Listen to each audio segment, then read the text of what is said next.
out there. So, the seminar is going to be really great. We're going to teach you 3 different ways. We'll have 3 different techniques for you, 11 o'clock, 1 o'clock, and 3 o'clock, to learn different ways for you to almost instantly learn how to relax your body and take it into that parasympathetic, so you're in that healing place, balancing relaxing place. It just feels so good. I know I've said it before. The main, most important characteristic of hypnosis is that deep sense, that extraordinary sense of relaxation that really isn't found in any other process. So we're doing this as a community service. We would love to have you all join us. It's great if you could sign up online. That would be really wonderful. But if you just can't and you're just around the area, it's going to be at the Hilton Garden Inn on December 6th. Give us a call, and you actually can call us right now because you'll get our voicemail, which is just as good as signing up. So if you want to give us a call, once again, our phone numbers are 505-239-5784, 660-5799. That's right. And so should I talk a little bit about what the relaxation response is, or should we just go right to a clip? What should we do? Well, I was thinking, since we're talking about one of the ways to get into the relaxation response is self-hypnosis, and we're offering some tools to the viewers to come out and learn how to do that from us. There's about as many ways to get stressed, there's about as many ways to relax as well. And we actually do have a clip on yoga. I did an interview with Reverend Nancy Ash. She's a certified yoga instructor, about another way to relax with yoga, and she gives some really simple tips. So should we go into that for a moment? Yeah, are we going to go through and show all of the clips into the breathing? Sure, why not? Okay, great. We're just going to go through and show you a couple of different clips. There's a couple of things that Nancy's going to talk about. The yoga is great. She also talks a little bit about mindfulness, and I think that's so great because in the breathing, the whole relaxation response, it's not about being lazy and going to sleep and just laying on the couch. That's not what this is about. It's actually a technique, a skill that you learn and get better and better at it. And it really is about just, it's a kind of an intentional, deliberate breath. So we'll talk about that. And the mindfulness is important too, because really the relaxation response is about being mentally alert and completely physically relaxed. So let's go ahead. We're going to show all of those clips. Okay. And there'll be some of that breathing. I know you do a great demo of the breathing at the end, so let's do it. Yes, okay, great. Hello, I'm Brandolyn Jokiel, and I am here with a registered yoga instructor and someone, you also do yoga therapy, right? Yes. Nancy Ash. She's here to talk to us today about yoga and using that in relaxation. So, Nancy, what exactly is yoga? I hear a lot of people talking about it. I see downward dogs, and I hear all different kinds of things. So can you tell us a little bit about what yoga is? Sure, yes. First, I just want to say namaste, which is a yoga greeting to all of your viewers out there. To you, thank you for having me. The word yoga itself means to join together, to yoke. And it's thousands of years old. And essentially, yoking or joining together our consciousness, our mind, with our physical body. So hence the popular yoga today here in the West, that we see all the physical postures, the down-facing dog, which has probably become the most popular pose, I think, in the last 10 years, certainly. So there are many different asanas or poses, postures that we do for relaxation. And so you said mind and body together, which is something that we talk about quite a bit on the show.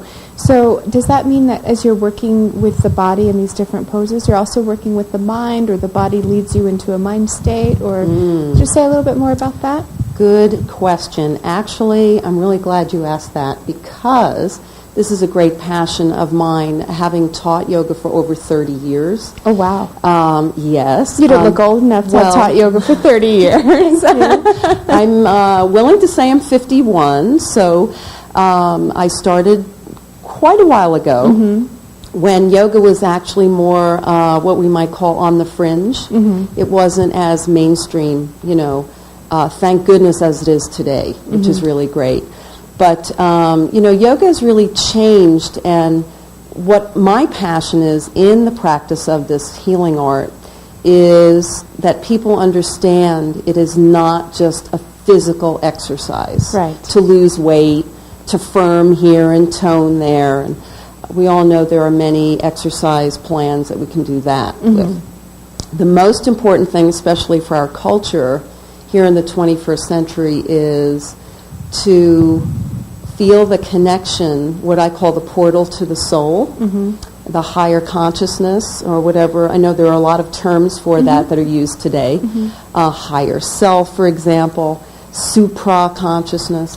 But we use the practice, the postures, to open us up to that higher awareness.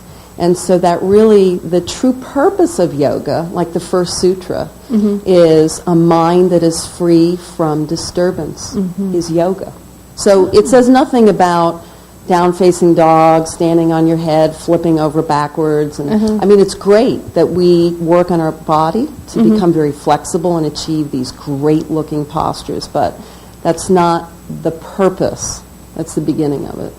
So I'm a fan of YouTube, so I've seen well, a bunch thank of you.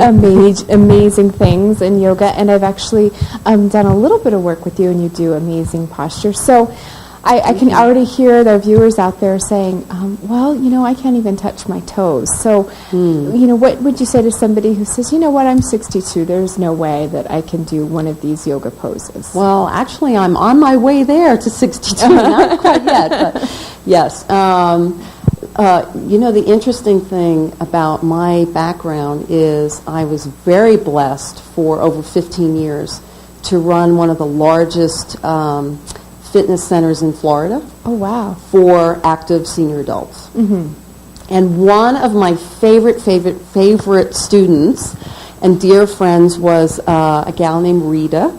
And Rita made her transition, passed on from this earth plane, when she was just shy of her 104th birthday. 104th? Yeah. Wow. And she lived alone. Okay. She bought her own groceries and took the bus and did her own thing. And I was her yoga teacher for 15 years. And I worked with her privately as well as she would come to my classes 5 days a week. And she would arrive in the front and she would, you know, get her mat and lie down in Shavasana, the relaxation pose, and prepare. And she was absolutely incredible. When I met her, she was close to 90, 89. So does that mean, because you said you worked with her for almost 15 years, I'm doing the math really fast, she started yoga at almost 90? Yeah, actually she had started yoga before she met me, but when she started with me, she was around 89, I believe, 88, 89, something like that. And we became fast friends. I was amazed with what she could do. And then many of the people in my classes were in their 70s and 80s. I would say the average age was truly about 75. And this is not chair yoga. Right. This is regular yoga, sun salutations, all kinds of difficult postures. I mean, I was amazed when I first started with them. I was very careful and gentle, and I'm into, you know, safety in teaching, but it was amazing what these people could do. It taught me a lesson. Oh my goodness, age has nothing to do with it. I mean, there are no limitations of what we can do. You know, it's only our belief.